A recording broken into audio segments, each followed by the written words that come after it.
Ross Thompson. Thank you very much, Mr. Speaker. My views on Brexit are well known, and as a prominent campaigner for Scottish Vote Leave, my views were well known by my constituents before I ever got elected to this House. But I respect that colleagues and other MPs have very different views, often very genuinely and very passionately held. And I hope that regardless of those deeply held views, that we can all agree that we all want what is best for this country. Mr. Speaker, did you know that the number of people who voted Leave in Scotland is similar to the populations of those living in the cities of Glasgow and Edinburgh put together? Scotland's two largest cities, with over 1 million Scots having voted to leave the EU. Yet, in both this place and in the Scottish Parliament, they have been wholly underrepresented. And there is a growing frustration and anger amongst Scottish Leave voters that they have been airbrushed out of Scotland's story by the narrative of some that Scotland voted to remain, and that is Scotland's voice. Well, Mr. Speaker, I will not be airbrushed out of here. And the national newspaper can attack me and bully me as much as it wants. People can vandalise my office as much as they want, protest outside it as much as they want. But I will never, ever give up speaking for the 1 million Scots who voted to leave the European Union. Mr. Speaker, I'm not just a Brexiteer, but I am a committed, dedicated and most passionate unionist first. Our United Kingdom is something that we have built together, and the ties that bind us go beyond the nations to individuals. For over 300 years we've traded together, we fought for freedom and peace together, and we have built our lives together. That is why in 2014, in that Scottish independence referendum, I campaigned with my head, heart, body and soul to keep this United Kingdom together. And it is because I am a Scottish Unionist, Mr. Speaker, that I cannot in all good conscience support this withdrawal agreement. I share the concern of other colleagues and those in the DUP that the backstop arrangement would mean hiving off Northern Ireland from the rest of the UK, with Northern Ireland being kept in a separate regulatory regime. Northern Ireland would be left in the single market for goods and agri-foods whilst Great Britain leaves. An arrangement that would give Brussels more say over rules in Northern Ireland than our own United Kingdom Parliament. The backstop would require that Northern Ireland follows around 300 EU regulations.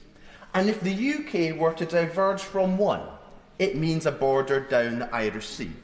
If the EU changes any, and the rest of the UK does not follow, despite having no say over those changes, it would impose a border down the Irish Sea. Northern Ireland will be left in full harmonisation with the EU. Now, I have heard the Chancellor for the Duchy of Lancaster and other ministers say that to avoid that border down the Irish Sea, that Great Britain would align with Northern Ireland. But what does that mean in practice, Mr. Speaker? That means that the UK is tied to EU rules that it is voiceless to change or oppose. That would not be taking back control. That is just the opposite of what people voted for and is worse than the current arrangement. Mr. Speaker, the prosperity of our union is dependent on our own internal market and the thousands of jobs that depend on it. Therefore, any barriers that are put in the way of that affect our ability to trade within the United Kingdom are hugely damaging. Therefore, I struggle to comprehend how anyone who believes the integrity of the UK can support a deal that would keep Northern Ireland in the single market. How could anyone want to see new burdens, new regulations put in place in the Irish Sea, trading east to west? That means goods being manufactured in my constituency of Aberdeen South, which move to Belfast, would be subject to new customs declarations and the issuing of certificates, new barriers to trade within our own country. Now, I do recognise that there has been an attempt by the government to address these very real concerns and that they have brought forward new measures. But, Mr Speaker, it's with regret that I feel that these measures do not go far enough. What I read today felt more like a PR exercise rather than a real remedy to the problem. The backstop arrangement will be part of an internationally binding treaty. That means, by its very nature, it supersedes any legal domestic provisions. Further, it has failed to hold true to what was agreed in the joint report of December 2017. So, to coin a phrase, Mr Speaker, nothing has changed. This withdrawal agreement does protect the Union, the European Union, sadly not our own. But, Mr Speaker, there are wider concerns with the withdrawal agreement. The backstop means that we could be trapped in the EU indefinitely, with EU27 having a veto. We would be unable to strike our own trade deals. Advice from this very House of Commons EU legislation team is that the backstop customs arrangement would be, and I quote, a practical barrier to the UK entering separate trade agreements on goods with third countries. As a Scot, I know that one of our greatest exports is Scottish whisky. Its global reputation for quality is absolutely unmatched. The industry has been optimistic about the opportunities presented by Brexit to sell that product into the exciting and new growing markets in the world. But the withdrawal agreement recognises and protects over 3,000 GIs. Now, this agreement isn't a trade deal. In fact, we can't even talk trade.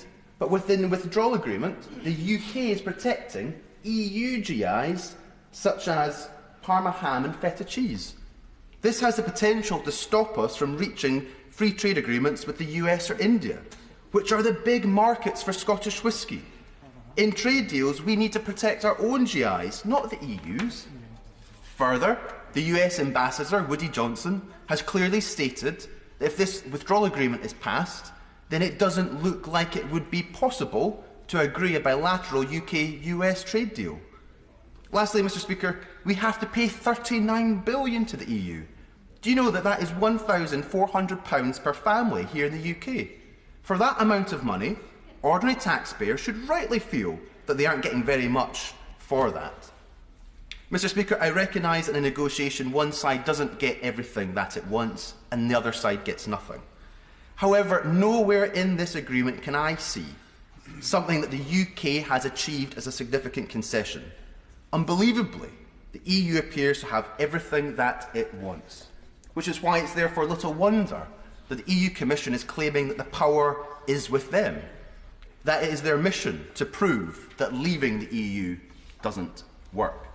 So in conclusion, Mr Speaker, yes, Brexit is an unprecedented challenge for our country, and it requires a national effort to meet that challenge. But Brexit is not an existential threat to our union, which is why I'm horrified that before us is a deal which leaves Northern Ireland behind, that treats it like a foreign territory. I simply will not stand by and allow our United Kingdom to be broken up by the back door. No unionist can ever accept that. The Conservative and Unionist Party cannot accept that. The UK Parliament cannot accept that, which is why MPs must vote down this deal. Thank you. Thank you. Pat McFadden.